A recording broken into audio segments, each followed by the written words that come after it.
the NHL is doing. Last night, as we covered on the channel, there was the breaking news that the Arizona Coyotes would not be getting their new arena in Tempe, Arizona. Pretty much everyone realized that with a... Johnny Hockey already raced for it, and I already saw 2 videos of it. So, sorry, Eek, your video is gonna have to be missed.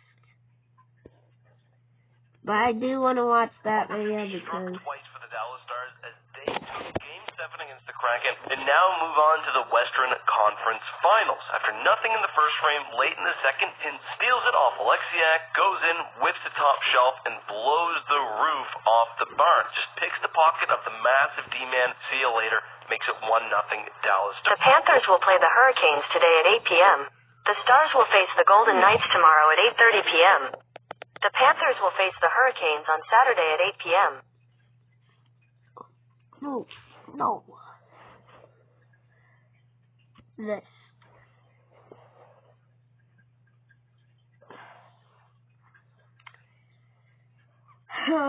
Let's see. Dallas won it 4-3.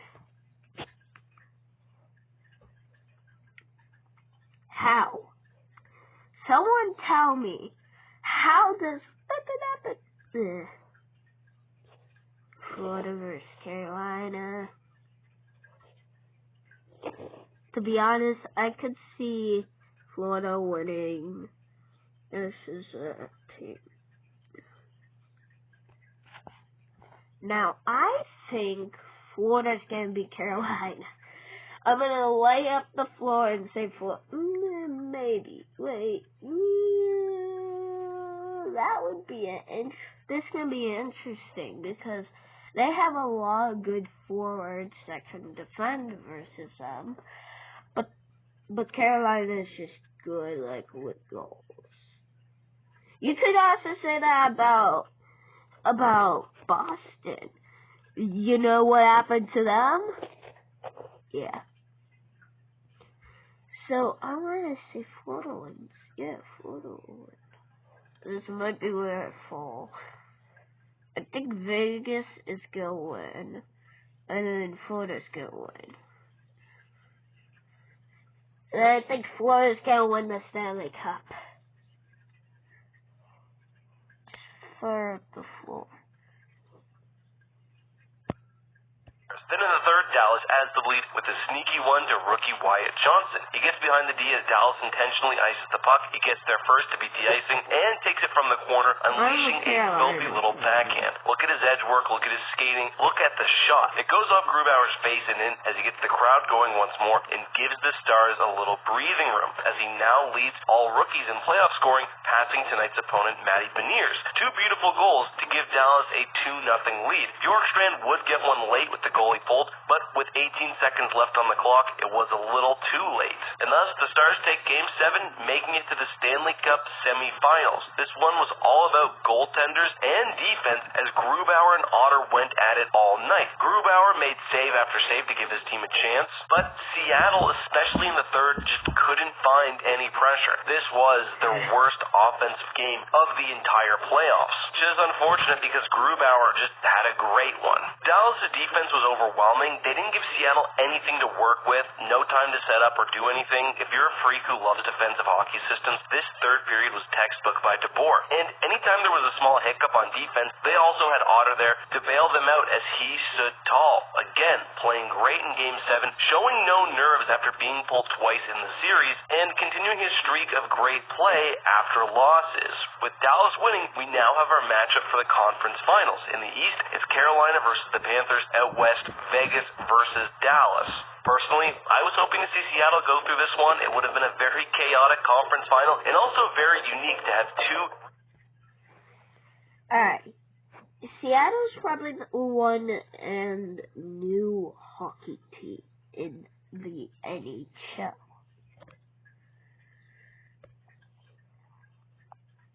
There's also one more video by the one, the only, Johnny Hockey.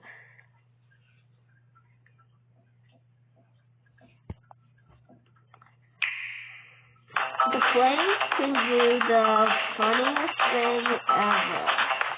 In 2011, he scored an overtime winner to crush that Calgary Flames team's playoff hopes in a season where they would miss and the Anaheim Ducks would make it. In 2015, he scored the overtime winner in Game 5 to eliminate one of the most fun Calgary Flames teams ever. In 2017, he scored, you guessed it, the overtime winner to complete the comeback in Game 3 against the Flames in the playoffs, a game in which the Flames were up 4-1, and that series ended in a sweep for the Anaheim Ducks. In the 2020 bubble playoffs, his Dallas Stars orchestrated an absolute collapse of the Calgary Flames in round 1, and make no mistake about it, in all of these scenarios, Corey Perry was an absolute flame killer. And honestly, if you ask Flames fans on the streets, who's the player that you hate the most from the past 20 years, you're probably going to get two names, either Ryan Kesler or Corey Perry. And honestly, after that Oilers-Ducks playoff series in 2017, Oilers fans don't like him very much either. Perry Post on Twitter that this guy's a UFA and Excuse me.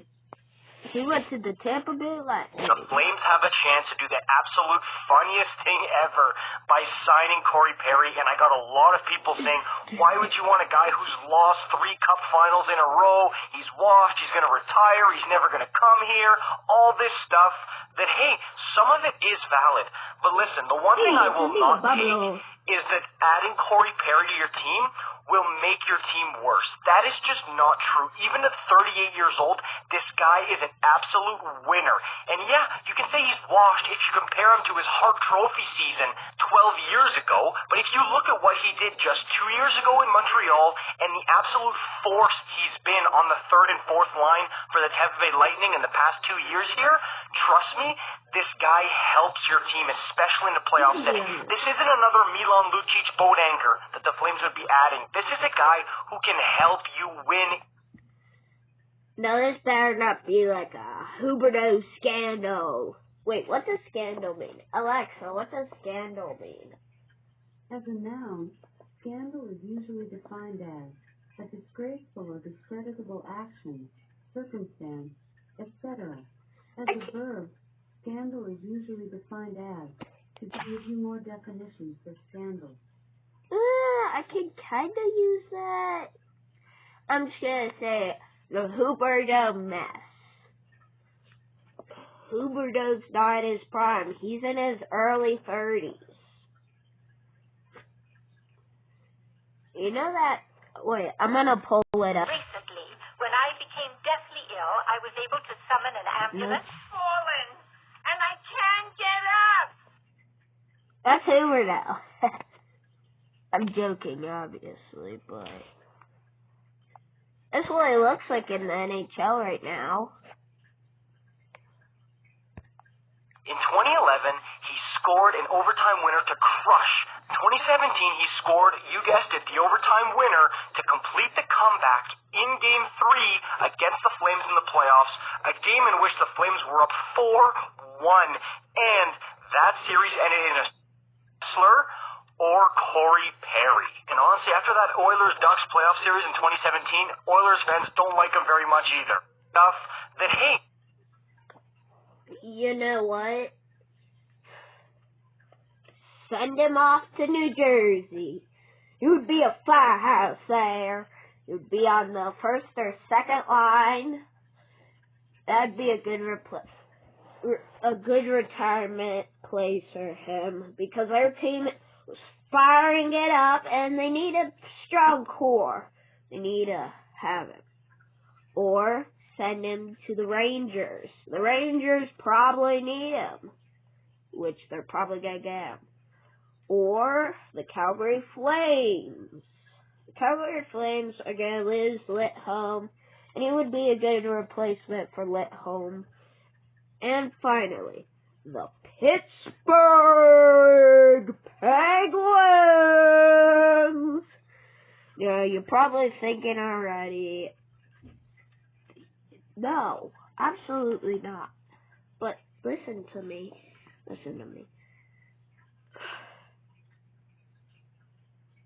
I've seen him play hockey, and I bet he would be good with Crosby, Malkin, Letang, and Getzel. He would be a Flyers second line or third line. Who's the guy? Some of it is valid, but listen, the one thing I will not take is that adding Corey Perry to your team will make your team worse. That is just not true. Even at 38 years old, this guy is an absolute winner. And yeah, you can say he's washed if you compare him to his Hart Trophy season 12 years ago, but if you look at what he did just 2 years ago in Montreal and the absolute force he's been on the third and fourth line for the Tampa Bay Lightning in the past 2 years here, trust me, this guy helps your team, especially in the playoff setting. This isn't another Milan Lucic Bodanger that the Flames would be adding. This is a guy who can help you win even at 38 years old. But if you're telling me that this guy's washed up, tell me you haven't watched this guy play without telling me you haven't watched this guy play. He is effective. And if you sign this guy for $1 million, I guarantee you he will provide amazing value on a fourth line. And honestly, the amount of value that he can bring on a fourth line, especially in the playoffs, would be pretty much unmatched. And look, Flame fans, you can still have room for Coronado, for Peltier, for Dewar. This can all still happen. But Perry on the fourth line, it's not Lucic. And no, he's not going to score 30 goals. Stop putting him to that expectation. Give him 20. But he's going to give you 10 goals. He's going to give you 30 points. And he's going to be a leader.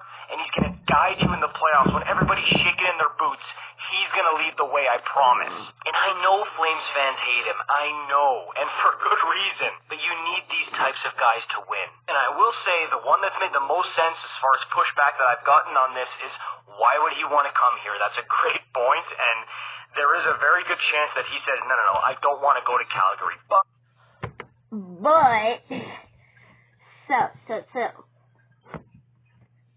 I think the Rangers are going to try and get him. That's my personal opinion. Calgary could get him. And replacing he's like a less known Alex Ovechkin.